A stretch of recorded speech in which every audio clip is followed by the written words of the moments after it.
Trump ने 10 अगस्त को America के बच्चों को आज़ादी दी, ऑटिज़म से आज़ादी। कैसे? याद कीजिए, पहले भी मैंने आपको वीडियो के माध्यम से, मेरे किताबों के माध्यम से, इवन इस किताब के माध्यम से रेफरेंस दिया था कि ट्रंप ने बोला था कि जब वो प्रेसिडेंट बनेंगे, सबसे पहले वो ऑटिज़म के खिलाफ काम करेंगे और ऑटिज़म का कारण ढूंढ के रहेंगे और वो समाज में एक बड़ा बदलाव होगा। तो 10 तारीख को उन्होंने एग्जीक्यूटिव ऑर्डर रिलीज़ किया। आप स्क्रीन पे देख रहे हैं एग्जीक्यूटिव ऑर्डर का पूरा लेटर। और ये मामला ये है कि उन्होंने बताया 10 तारीख को अपने प्रेस कॉन्फ्रेंस में कि आज से 20 साल पहले हर 10,000 में से एक बच्चे को ऑटिज़म होता था, लेकिन आज अमेरिका की बात करें तो हर 30 में से एक बच्चे को ऑटिज़म होता है। ऑटिज़म को सिंपल भाषा में मंदबुद्धि बोल सकते हैं, या यूँ बोल सकते हैं कि बच्चे की जो एक्चुअल एज है वो तो है लगभग 10 साल, लेकिन उसके दिमाग की एज सिर्फ 2 साल। यानी कि 2 साल के बच्चे को जो कुछ आता है या नहीं आता है, वो 10 साल के बच्चे के अंदर वही वाला दिमाग है। जैसे आपको पता है 2 साल का बच्चा बटन नहीं लगा सकता, ब्रश नहीं कर सकता, अपने आप को एक्सप्रेस नहीं कर सकता, एक जगह नहीं टिक के बैठ सकता, पॉटी कब जाना है कब नहीं जाना है, सोने और उठने का उतना रूटीन नहीं होता। तो मान लीजिए 10 साल के बच्चे में अगर यही सारा बिहेवियर हो तो उसे हम बोलते हैं ऑटिज़म। और ट्रम्प का कहना था अपने प्रेस कॉन्फ्रेंस में कि आज की तारीख में कैलिफोर्निया जैसी जगह में 18 में से एक बच्चे को ऑटिज़म हो गया है। और फिर उन्होंने कनेक्ट किया, इसका खास कारण है बढ़ता हुआ 70 से 90 शॉट्स बढ़ते बढ़ते हो गए वैक्सीनेशन के शॉट्स जो अमेरिका के बच्चों को दिए जाते हैं by the time they are 18 years of age. तो उनके साइंटिफिक रिसर्च टीम ने ये निकाला कि इतने ज़्यादा तादाद में वैक्सीनेशन की वजह से ही बच्चों में ऑटिज़म आ रहा है। और साथ में पहले भी वो बता चुके थे कि कुछ ऐसी जगह है जहाँ पे बच्चों को वैक्सीनेशन दी ही नहीं जाती है बिकॉज द रिलीजियस ग्राउंड, और वहाँ पे देखा गया कि ऑटिज़म शून्य शून्य, वहाँ बच्चों में ऑटिज़म है ही नहीं। तो वो सारे सबूत जो पहले से ट्रम्प देते आए थे, वो सारे सबूत मैं इकट्ठा कर रहा था। वो सारे सबूत इकट्ठे करके मैंने अपनी इस किताब में डाला, मेडिकल सुपरस्टिशन। ये किताब ऑनलाइन आप अमेज़न से, फ्लिपकार्ट से, गूगल बुक से, एप्पल बुक से या मेरे वेबसाइट से खरीद सकते हैं। इसमें सारे एविडेंस दिए हैं, जिन सारे एविडेंस से आपको पूरी तरह से यकीन हो जाएगा कि अभी अमेरिका की बात करें या भारत में, आज की तारीख में बच्चों को करीब 40 के करीब वैक्सीन लगाए जाते हैं। और भारत में भी जो ऑटिज़म काफ़ी तेज़ी से बढ़ रहा है, यहाँ तक कि भारत का जो अपना आंकड़ा है वो है हर 100 में से एक बच्चे को ऑटिज़म होता है। यानी कि आज की तारीख में करीब 50 से 60 लाख बच्चे ऑटिस्टिक हैं और करीब 2 से 3 करोड़ ADHD के बच्चे हैं, attention deficit hyper activity disorder. ADHD का मतलब कि 10 साल का बच्चा और लेकिन उसका दिमाग बंदर का। सोच के देखिए, एक बंदर अगर इस कमरे में हो तो क्या करेगा? वो ऊट-पटांग हरकत करेगा। वो टेबल के ऊपर चढ़ जाएगा, सामान उठा के फेंकेगा, किसी के का चश्मा छीन लेगा। तो दैट इज़ कॉल्ड ADHD। तो ये ADHD और ऑटिज़म हमारे देश में काफ़ी तेज़ी से बढ़ रहा है। उसी स्पीड से, जिस स्पीड से नंबर ऑफ वैक्सीन्स जो बच्चों को लगाई जा रही है वो बढ़ रही है। याद कीजिए, मेरी उम्र के लोग, हमारे टाइम पे जो वैक्सीन लगते थे तो वो 4 या 5 वैक्सीन लगते थे, अभी उससे 10 गुना हो गया है। 4 या 5 वैक्सीन अक्सर इंसान की बॉडी या बच्चे की बॉडी संभाल लेती है या सह लेती है, लेकिन 10 गुना होने की वजह से ऑटो इम्यून रिएक्शन या एलर्जिक रिएक्शन ट्रिगर करता है कुछ बच्चों में, काफ़ी बच्चों में, leading to all this kind of neurodevelopmental disorder. और ये खोजबीन ट्रम्प ने की और as a result of that उन्होंने एग्जीक्यूटिव ऑर्डर पास किया। और ये एग्जीक्यूटिव ऑर्डर अगर आपको पढ़ना है तो इस एग्जीक्यूटिव ऑर्डर को पढ़ने के लिए आप मेरे वेबसाइट में जाएंगे, bishop.com/10 अगस्त ट्रम्प। तो ये एग्जीक्यूटिव ऑर्डर भी मिल जाएगा आपको, और उस दिन उन्होंने क्या प्रेस के सामने बताया ऑटिज़म का कारण और उन्होंने क्या निवारण किया, वो सारा कुछ भी मिल जाएगा, पूरा वीडियो। मतलब जब आप मेरे वेबसाइट में जाएंगे तो सीधे यूएस के व्हाइट हाउस के लिंक पे मेरा वेबसाइट आपको पहुंचा देगा, ताकि आप ओरिजिनल सोर्स में जाके देख सकें कि जो भी मैं बता रहा हूँ ये सत्य है या नहीं है। जो काम ट्रम्प ने अपने देशवासियों के लिए किया, अपने बच्चों के लिए किया, क्या वो काम भारत के माता पिता अपने बच्चों के सेफगार्ड के लिए कर सकते हैं? करना सिर्फ इतना होगा कि बच्चों को दी जाने वाली कोई भी वैक्सीन आप ना दें, चाहे वो पोलियो हो, मीजल्स हो, ट्यूबरकुलोसिस हो, दे ही ना। अगर आपको थोड़ा भी ऐसा शक है कि इन वैक्सीन से बच्चों में कोई बचाव होता है, तो आप मेरी इस किताब को पढ़ लें। इस किताब के शुरू में ही एक पोस्टर मैंने डाला है और इस पोस्टर के तहत एक चैलेंज डाला है।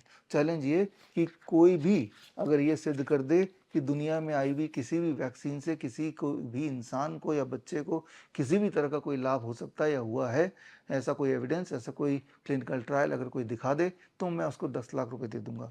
ये चैलेंज करते हुए मुझे कुछ साल हो गए हैं, लेकिन अभी तक 10 लाख वाला चैलेंज आज तक किसी ने एक्सेप्ट नहीं किया। तो अगर आपको लगता है कि किसी भी वैक्सीन से किसी भी बच्चे को किसी भी रूप में कोई फ़ायदा हो सकता है, ऐसे अगर धरातल में अगर ऐसे एविडेंस है, तो आप वो एविडेंस ढूंढिए, या वो डॉक्टर्स जिन्होंने आपके बच्चे को रिकमेंड किया वैक्सीन के लिए, उन डॉक्टरों से पूछिए कि कुछ तो एविडेंस दिखाओ जिससे सिद्ध हो कि पोलियो का ड्रॉप लेने के बाद मेरे बच्चों में पोलियो के चांसेस घट जाएंगे और कोई और बीमारी भी नहीं होगी, मतलब पोलियो वैक्सीन की वजह से इंड्यूस्ड बीमारी नहीं होगी। ऐसा कोई एविडेंस लाओ कि ये सेफ है और इफेक्टिव भी है। सेफ एंड इफेक्टिव दोनों होना चाहिए, ना तो ये सेफ है और ना ही ये इफेक्टिव है, और यही मेरा चैलेंज है।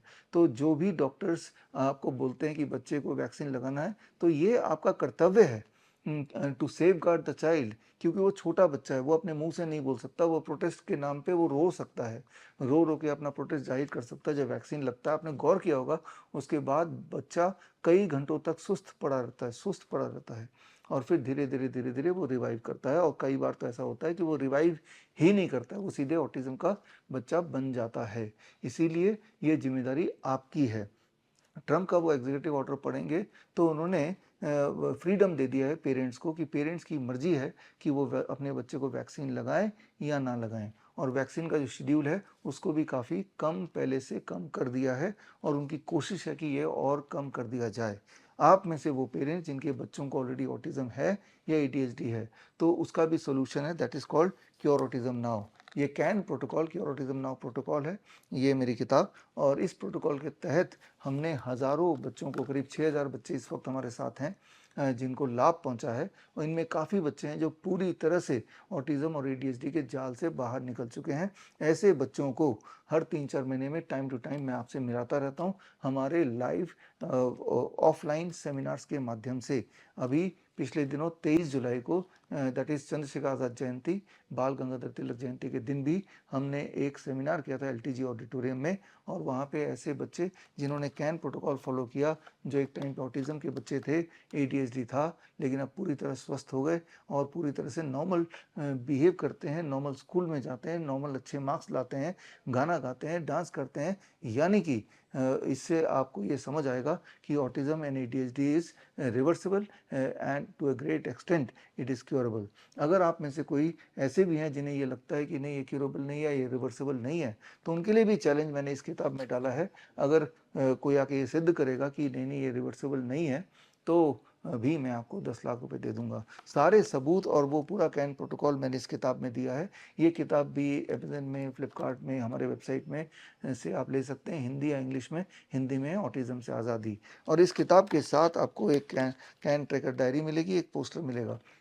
यानी कि घर पे रहते हुए ही इस किट के माध्यम से आप स्टेप बाय स्टेप इसको फॉलो करते हुए आप अपने बच्चे को इस जाल से, ऑटिज्म के जाल से बाहर निकाल सकते हैं। और आपके इस सफ़र में, इस जर्नी में हम आपके साथ हैं। और जब आप ये किट खरीदेंगे तो उसके बाद यहाँ ट्रैकर डायरी के अंदर एक यूनिक कोड दिया हुआ है, उसके माध्यम से आप हमारे डॉक्टर्स के, ऑटिज्म के डॉक्टर्स का जुड़ जाएंगे, और 1 महीने तक मैं और मेरे डॉक्टर्स आपको फॉलो करेंगे। हर दिन आपको एक नया लेसन देंगे कि बच्चे के डूज क्या है और डोंट्स क्या है, क्या करना और क्या नहीं करना है।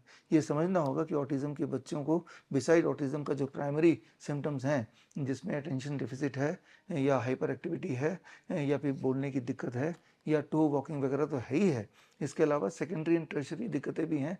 ऐसे बच्चों में ज़्यादा फिट्स पड़ते हैं, ऐसे बच्चों को ज़्यादा बुखार आता है, ऐसे बच्चों की इम्यूनिटी ज़्यादा गड़बड़ होती है, ऐसे बच्चों का नींद का रूटीन बिल्कुल भी स्थिर नहीं रहता है, और पेट की समस्या सबसे ज़्यादा रहती है, तो सेल्फ बाइटिंग या सेल्फ इंजरी ये सारा कुछ रहता है, और उनके जो आँखों की आई कांटेक्ट की दिक्कत रहती है। तो ये सारे प्रॉब्लम्स धीरे धीरे हमने देखा है ये चले जाते हैं, लेकिन उसके लिए स्पेसिफिक घर पे रहते हुए आपके घर में काफ़ी सारे बदलाव करने पड़ेंगे बच्चे के डाइट में, बच्चे के लाइफस्टाइल में, और जब वो करेंगे तो आपकी आंखों के सामने ही आपका बच्चा जो हेल्दी पैदा हुआ था लेकिन वैक्सीन इंजरी की वजह से आज इस कंडीशन में आ गया है, वो वापस आ सकता है। हमारे बच्चे ठीक होते हैं, और ऐसे बच्चों की केस स्टडीज़ हम हर दिन अपने फेसबुक में, अपने सोशल मीडिया में डालते हैं। एवरी डे एटलीस्ट एक केस स्टडी हम डालते ही डालते हैं, एक टेस्टिमनी हम डालते ही डालते हैं। तो ये समय आ गया कि आप एक जागरूक डिसीजन लें, ना कि वो भेड़ चाल जो आपको बता दी गई है बाई और पीडियाट्रिशियंस या डॉक्टर्स कि आपके बच्चे को हर 2 महीने में, 1 महीने में ये शेड्यूल है लगाना ही पड़ेगा। जबकि भारत में तो ये मैंडेटरी नहीं है, आपकी मर्जी है आप लगाएं, आपकी मर्जी ना लगाएं। तो उससे पहले क्या नुकसान हो जाएगा अगर आप जांच कर लें कि इन वैक्सीन से नुकसान है या नहीं है, ये आप ही को करना पड़ेगा, बच्चा आप ही का है। क्योंकि हमारे देश में जैसे मैंने बताया हर 10 में से एक बच्चा ADHD का पेशेंट है, हर 100 में से एक बच्चा ऑटिज्म का पेशेंट है।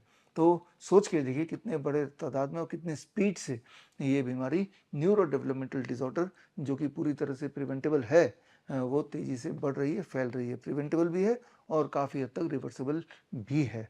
तो खैर मैं उम्मीद करता हूँ कि आप एक अवेयर फैसला लेंगे। जो मैं बता रहा हूँ इसको सत्य ना मानते हुए ये सारे एविडेंसेस ज़रूर पढ़िए, और अगर ये एविडेंसेस, ये किताब आप खरीदना नहीं चाहते तो कम से कम आगे अगला वैक्सीन लगाने से पहले जो ट्रंप के बयान और ट्रंप के सबूत और ट्रंप का जो एग्जीक्यूटिव ऑर्डर जो उन्होंने 10 अगस्त 2026 को दिया था देश के लिए, वो ज़रा मेरे वेबसाइट में जाके वो एक बार चेकआउट कर लीजिए। फिर डिसाइड कीजिए कि आप अपने बच्चे के लिए बेहतर क्या करेंगे, अगला वैक्सीन लगाने के लिए जाएंगे या नहीं। All the best, thank you, जय हिंद। बड़ी से बड़ी बीमारी का आसान से आसान इलाज घर बैठे ही हो सकता है। अधिक जानकारी के लिए कांटेक्ट करें नियरेस्ट डॉक्टर BRC clinic@home।